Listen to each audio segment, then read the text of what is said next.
Hello, and welcome to our second week on the theme of gratitude for Awakened.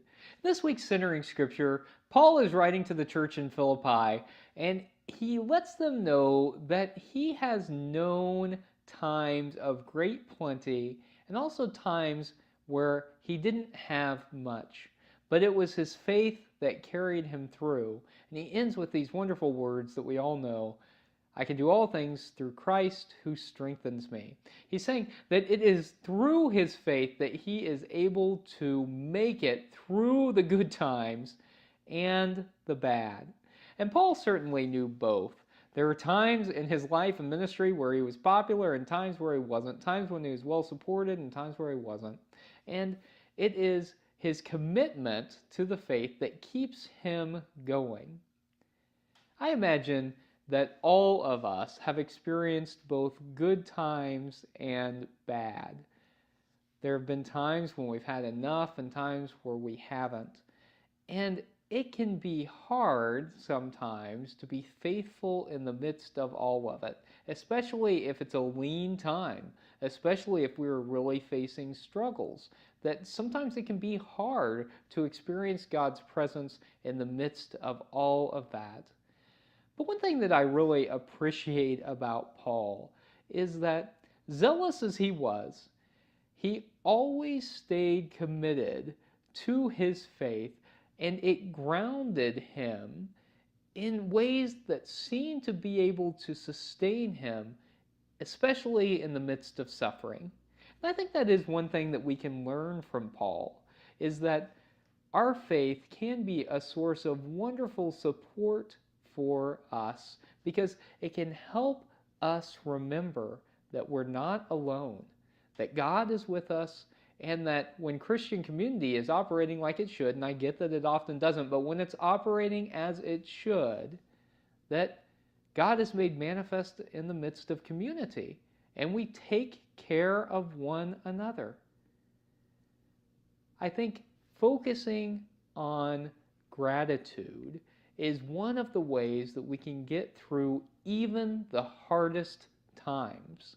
When we focus on what is important, just like Paul did when he focused on his faith, when we focus on what is important, it can carry us through.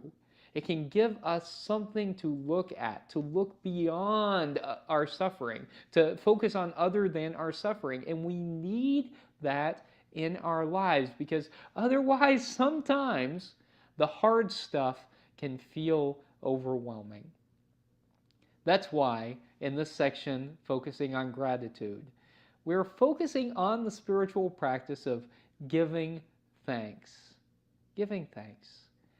So I've encouraged you to keep a gratitude journal, and perhaps some of you are doing that. As I've told you, I keep a gratitude journal on my phone, and so as good things happen, I put them in there so that I remember, and then if it's a time when I'm feeling a little down, looking at that gratitude journal can be very helpful for me. So I'd encourage you maybe to do that on your phone, or if you want to write just a list of things, or if you want to actually journal about good things that are happening in your lives, that's a spiritual practice that can be incredibly life-giving.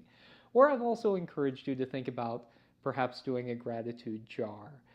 Placing a jar somewhere where you can see it on a regular basis, and keeping slips of paper around so that when something good happens, you can write that down. This week, I would like to encourage you to focus your gratitude specifically on how it relates to your interaction with other people. Are there interactions that you've had this week that you are grateful for? Are there relationships that you are particularly grateful for? Write those things down. Was there something kind that a stranger did for you, or something even kind that you did for a stranger that you feel good about? Write those things down so that you don't forget.